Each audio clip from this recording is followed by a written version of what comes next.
UFC 252, the Trilogy fight between Stipe and DC, coming up this Saturday. There's all types of arguments and narratives flying around the internet. One of the more intriguing one is, because this is going to be in the smaller cage, is that smaller cage going to be a factor? And if so, who will it benefit?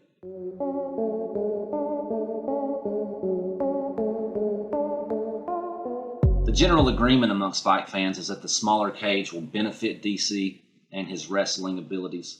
And, that makes a whole lot of sense. It's hard to argue that. There's not as much room to get away from the takedown attempts. And on top of that, DC's best boxing style is kind of the dirty boxing in the clinch style. And he'll be able to stay there a little bit more frequently. But if you look at the first couple of fights, you see that there really didn't appear to be a huge advantage in the wrestling department for either fighter. But neither one of them seemed to really bank on the wrestling strategy. Now, DC's popped out and he said that he's really going to make a priority of taking Stipe down this time. But then again, this is a fist fight. You get popped a few times in the face, and sometimes your game plan goes out the window. But I do think it's important to look back at those fights and say both fighters attempted takedowns, both fighters were successful sometimes, and the damage that resulted from those takedowns really wasn't all that significant.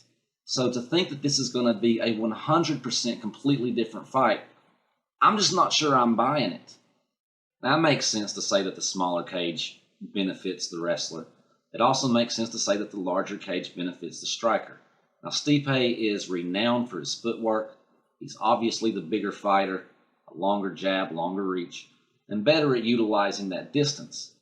That said, he's so good at these things that it may not matter whether it's a 25-foot cage, a 10-foot cage, or a football field. If he can move faster than DC, if he can hit him with his jab and maintain distance, it doesn't matter how big this cage is. So really it comes down, in my opinion, as far as the stand-up game is concerned, is how well Stipe can keep the distance.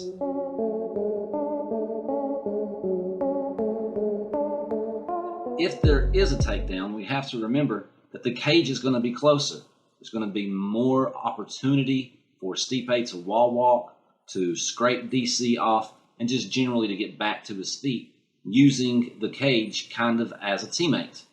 That said, on the other side of the coin, you can also see how DC may use the cage as a teammate, kind of a la Habib, using the cage to smush his opponent in there and not letting him move. So is it going to be a factor in that respect? Of course. But it really comes down to who can implement the cage best.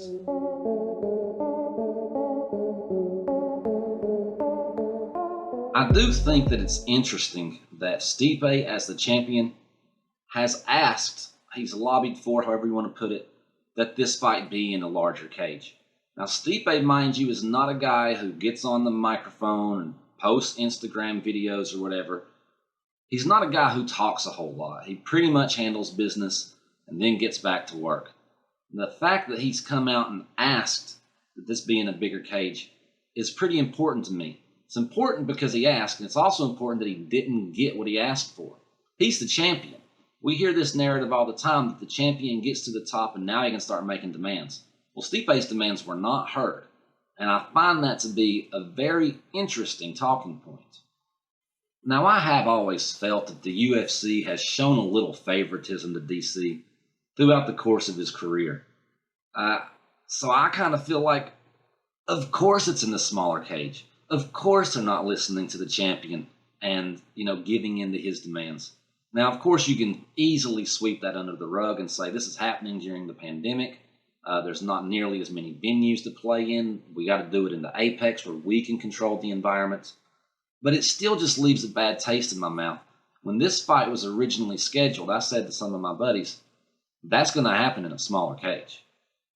At the end of the day, the size of the cage is just a parameter that neither fighter have much control over. To say I lost my fight because the cage was too small, it's kind of like saying I lost my fight because my opponent's arms were too long. It's just something you got to deal with, and you got to work with the tools you have and implement a game plan to help you get to victory. For Stipe, it would seem that his game plan, his path to victory, is utilizing that excellent footwork of his, keeping his jab out there, keeping DC at length and hitting him hard when he gets the chance. For DC, seems like maybe it'd be to get close, to wrestle a little bit, and throw those dirty boxing shots. So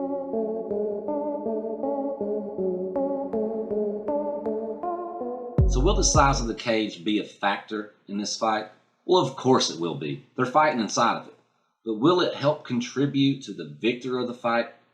I don't really think so. They both know what they've got. They're both fighting under the same rules. And they're going in there and fighting the exact same competition. My money says the biggest factor of this fight will be those eye pokes of DC and whether Stipe can get out of the way of them, if the referee calls them, or, if DC even tries them. So this fight is going to be at the Apex. It is going to be in the smaller cage, and it is going to happen on Saturday. So we don't have long to wait. I can't wait to watch it. You can't wait to watch it. Let's talk about it when the event's over. Till next time.